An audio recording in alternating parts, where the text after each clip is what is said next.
손학규 전 의원 이런 분들도 모실 수 있다고 보고 있습니다. 이철태 의원님이 어젯밤에 좀 술이 좀 과하신 것 같아요. 손학규 의원 같은 경우는 저희 당의 최고 어른이신데 아무리 찬밥 더운 밥 좀 가려 드셔 생각하셔야죠.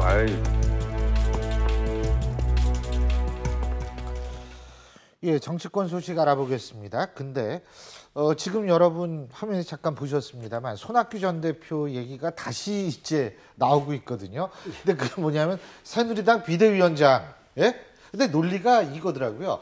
김종인 대표도 박근혜 대선 캠프에서 역할을 했다가 더불어민주당 비대위원장 하는데 뭐 어떠느냐 이런 논리인데 어떻게 보셨어요? 그렇죠. 뭐 지금 이상돈 그 국민의당 그 선대위원장도 옛날 또 박근혜 대통령 후보 캠프에 계셨지 않습니까? 그분이 국민의당으로 갔으니 거기는 인큐베이터예요. 그렇죠. 유력 정치인에. 예. 그래서 지금 그러니까 새누리당 입장에서는 새누리당이 지금 혁신을 해야 되고 당의 새로운 이 노선을 정립해야 되는 상황에서 소위 말해서 비박계의 대표적인 그 한 인물이라고 하는 김성태 의원이 지금 이제 손학규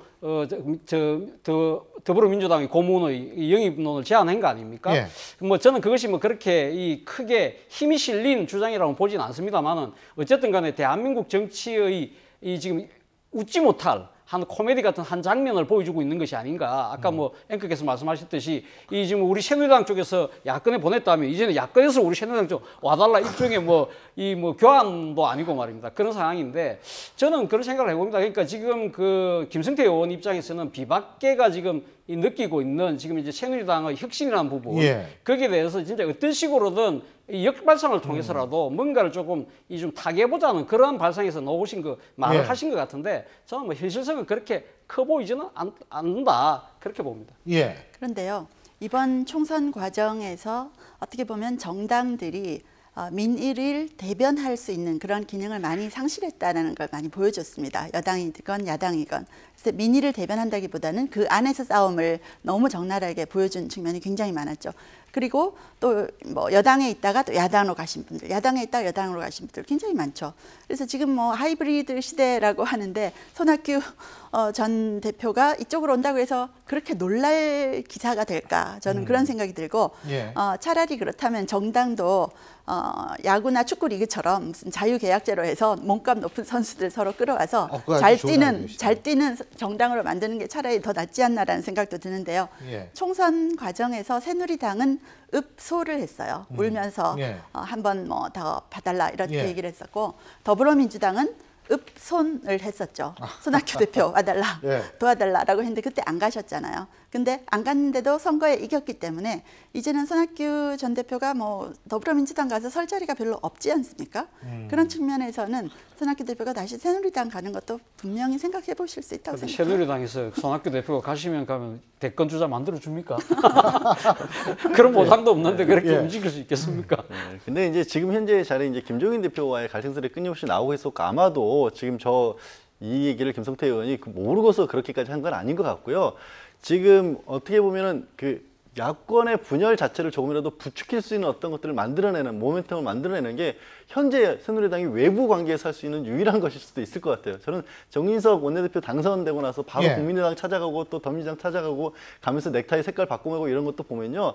이제는 일당이 아니다 보니까 목소리를 크게 내는 것보다 외교 전략을 쓰셔야 되는 것 같다. 그 외교 전략이 일어나서 여기다 한번 이렇게 탁 찔러보고 저기다 한번 찔러보고 이런 걸 하시는 게 아닌가 싶습니다. 근데 어쨌든 손학규 전 대표 입장에서 볼 때는 상당히 황당할 거라는 거는 분명할 것 같습니다. 본인은 가만히 있는데 갑자기 얘기 꺼내고 이러니까. 그렇죠. 손학규 전 고문이 지금 그 새누리당을 탈당하신, 그 새누리당 계열인, 그러니까 한나라당을 2007년도 초에 탈당을 하셨으니까 거의 9년이 됐는데 그럼에도 불구하고 더불어민주당을 비롯한 야권 계열에서는 결국 또 옛날 정치를 시작했던 하지만 그 새누리당 대표만 그런 게 그런 아니잖아요. 부분에 대해서는 김부겸 의원도 마찬가지고 물론 김영춘 의원도 그러니까 마찬가지고. 지금 더불어민주당에서 그러니까 새누리당 쪽에서 옮기신 분들이 우리가 여기 와서 얼마만큼 헌신을 했는데 아직도 왜 그쪽에 몸담은 사람으로 봐서 같은 그 동지로 생각하게 해주지 않느냐.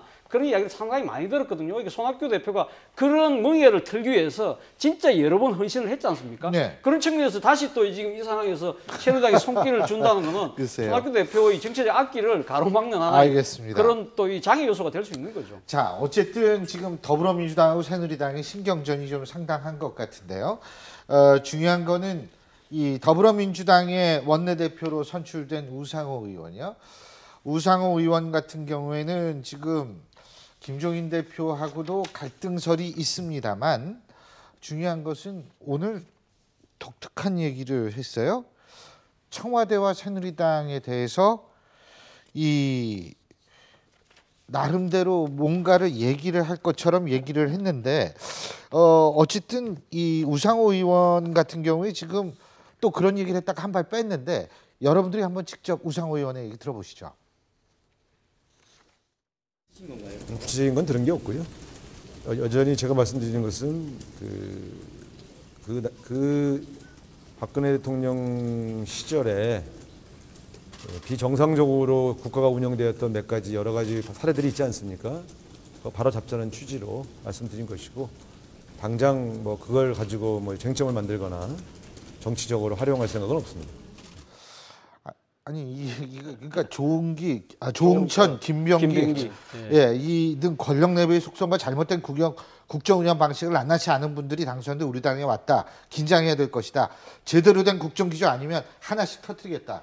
뭐 저는 그러니까 우상호 원내대표가 당선되고 난 뒤에 여야의 협치를 이야기하지 않았습니까? 그래서 뭐 이 여당과도 협조할 건 사실을 하겠다는데 방점을 두고 이야기를 했지만 그럼에도 불구하고 우상호 원내대표는 야당의 원내대표지 않습니까? 야당은 국정을 지금 끌고 가고 있는 집권 여당에 대해서 견제, 감시를 해야 될 분명한 사명이 있거든요. 그런 측면에서 이 지금 이제 박근혜 정부가 이 나름대로 이번 총선 결과로 바뀐 이 정국에 대해서 이렇게 진솔하게 나오지 않으면 우리는 한 방 있다. 우리가 그러면서 하신 얘기가 이제 조홍천, 김병기 당선자들이 과거 그 정부에 몸담았기 때문에 상당한 많은 비밀 병기를 갖고 있는 것처럼 이야기를 하신 것 같은데 저는 그런 생각을 합니다. 물론 그렇게 이야기하실 수 있죠. 그러나 그것을 실제 정치에 쓰게 됐을 경우에는 오히려 역효과가 더 크다는 생각이 들고요. 그것이 어떻게 보면 지금 조홍천 이 김병기 당선자 같은 경우는 어떻게 보면 핵무기 같은 존재가 아닐까. 지금 이제 핵무기를 갖고 있으면 상대가 우리 쪽에 공격을 못하는 억지 전략을 갖고 있었지만 본인이 핵무기를 쓰려고 하면 그 체제가 망할 수도 있거든요. 그렇기 때문에 저는 쉽게 그렇게 말씀을 하지 못할 거라고 봅니다. 오늘도 지금 해명하면서 그렇게 뭐 김병기, 조홍천 당선자를 통해서 이 여당을 공격할 건 아니라고 이렇게 한 발 빼는 걸 보면 예. 아마 아마 핵무기 전략 같은 예. 그런 생각을 하고 계시는 예. 것 같아요. 네. 비밀 병기 우리 가지고 있다 이 얘기 한 거잖아요. 예. 한 방 있다 이걸 얘기를 한 건데 정말 한 방 있으면 원래 얘기 안 하는 게 더 무섭지 않나요? 그러니까 이렇게 얘기를 함으로써 좀 더 터뜨리면 폭탄이 아니듯이. 네, 그렇죠. 그래서 요새는 이제 뭐 방송이 우리나라에서 정치를 얘기하는 방송이 지금 9개나 있습니다. 네. 그래서 정치인이 한마디 얘기하면 하루 종일 그 얘기를 예. 틀어주고 또 거기에 대해서 코멘트를 예. 하고 하죠. 그래서 정치인들이 꼭 해야 될 얘기만 해야지 잘못해서 뭐 안 해도 되는 얘기 예. 혹은 안 해야 될 얘기를 잘못 말씀을 예. 하시면 이런 주사 담기 바쁜 상황이 벌어지는 것 같아요. 예, 어쨌든 뭐가 있는지도 우리가 알 수가 없지만 진짜 뭐 심각한 게 있으면 바로 잡아야죠 빨리. 이걸 그렇죠. 이걸 시간 끌 문제는 아니라고 생각하는데 글쎄요. 이런 정치적 모습이 어떻게 긍정적인지 저도 잘 모르겠어요. 오늘 네 분 말씀 여기까지 듣죠. 고맙습니다. 고맙습니다.